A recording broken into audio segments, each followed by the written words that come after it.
আসসালামু আলাইকুম। নতুন আরেকটি রেসিপি দেখার জন্য সবাইকে আমন্ত্রণ জানিয়ে শুরু করছি আজকের ভিডিও। আজ আমি আপনাদেরকে জিরা আর আলু দিয়ে দারুণ মজার একটা মশলা পুরি তৈরি করে দেখাবো। এটা বানানোটা যত সহজ, খেতে কিন্তু ভীষণ মজা। তাহলে ভিডিওটি শুরু থেকে শেষ পর্যন্ত দেখতে থাকুন।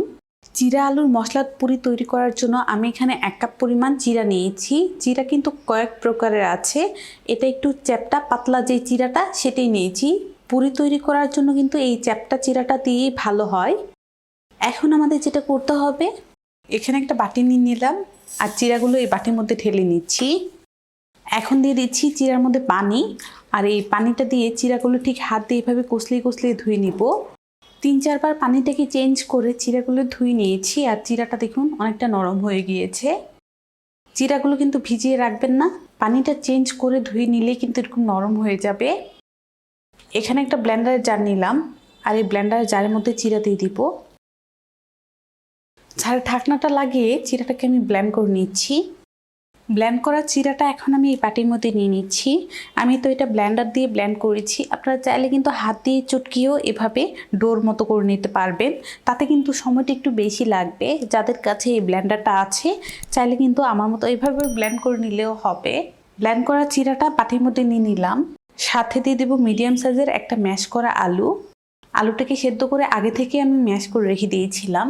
সাথে দিয়ে দিচ্ছি 1/2 কাপ পরিমাণ আটা, 1 চা চামচ পরিমাণ চিলি ফ্লেক্স, 1/2 চা চামচ পরিমাণ ভাজা জিরার গুঁড়া, 1/4 চা চামচ পরিমাণ সাদা গোলমরিচের গুঁড়া, 1/2 চা চামচ পরিমাণ দিয়ে দিচ্ছি গরম মশলার গুঁড়া, 1 চা চামচ পরিমাণ দিয়ে দিচ্ছি চিনি, 1/2 চা চামচ পরিমাণ দিয়ে দিচ্ছি লবণ, 1/2 চা চামচ পরিমাণ দিয়ে দিচ্ছি লাল মরিচের গুঁড়া, কিছু ধনিয়া পাতা কুচি দিয়ে দিচ্ছি, 1 টেবিল চামচ পরিমাণ দিয়ে দিচ্ছি রান্নার রেগুলার তেল। এখন আমি হাত দিয়ে সব কিছু মিশিয়ে নিব। প্রথমে হাত দিয়ে সব কিছু মিশিয়ে নিতে হবে, আগে কিন্তু কোনোভাবে পানি দেওয়া যাবে না। সব কিছু আমি ভালো করে হাত দিয়ে মিশিয়ে নিলাম। আর এই যে দেখুন, এখানে কিন্তু আমার এক্সট্রা কোনো রকমের পানি লাগে নাই। ডোটা কিন্তু আমাদের একটু নরম আছে।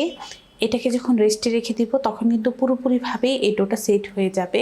এখন এটাকে আমি 10 মিনিটের জন্য এভাবে রেস্টে রেখে দিচ্ছি একটা ঢাকনা দিয়ে ঢেকে। পুরির ডোটাকে রেখে দিয়েছিলাম 10 মিনিট সেট হওয়ার জন্য। আর এই যে দেখুন, এটা কিন্তু 10 মিনিটের মধ্যেই সেট হয়ে গিয়েছে। কারোটা যদি একটু নরম থাকে সেই ক্ষেত্রে আপনারা আরও 2 টেবিল চামচ পরিমাণ আটা দিয়ে তারপর এটাকে মথে নিলেই হবে। এখন এই ডো থেকে আমি অল্প করে হাতের মধ্যে নিয়ে নিব। এই যে পুরিগুলো আমরা একটু ছোট ছোট করে বেলবো, যার কারণে অল্প করে নিয়ে নিলাম। ডোটাকে এভাবে আমি গোল করে নিলাম, অল্প করে তেল লাগিয়ে নিচ্ছি। এখন একটা বেলনি দিয়ে বেলে নিব। বেলে নিয়েছি আর দেখুন পুরির যে পাতলাটা হবে ঠিক এমন হবে। তো এভাবে করে আমি পুরিগুলো বেলে নিব। পুরি ভাজার জন্য চুলার মধ্যে আমি একটা কড়াই বসিয়ে তেল দিয়েছি গরম হওয়ার জন্য। আর তেলটাকে কিন্তু ভালো করে গরম করে নিতে হবে। তো কিছুক্ষণ অপেক্ষা করছি। কিছুক্ষণ তেলটাকে গরম করে নিলাম। এখন একটু চেক করে দেখছি, তেলটা কিন্তু আমাদের গরম হয়ে গিয়েছে। এখন একটা পুরি দিয়ে দিব। রুটিটা যখন তেলের উপরে ভেসে উঠবে তখন একটা ঢাকনি দিয়ে ঠিক এভাবে ডুবিয়ে দিতে হবে। উল্টে পাল্টে পুরিটা আমি ভেজে নিব। আর এই যে দেখুন, এটা কিন্তু আমাদের ভাজা হয়ে গিয়েছে।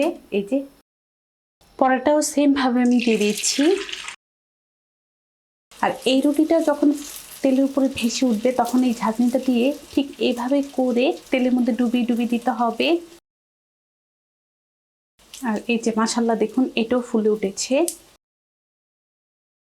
এই পুরিগুলো কিন্তু ভাজতে বেশি সময় লাগে না, 1 মিনিটের মতো ভাজলেই হয়ে যায়। এই যে পুরিটা কিন্তু আমাদের হয়ে গিয়েছে।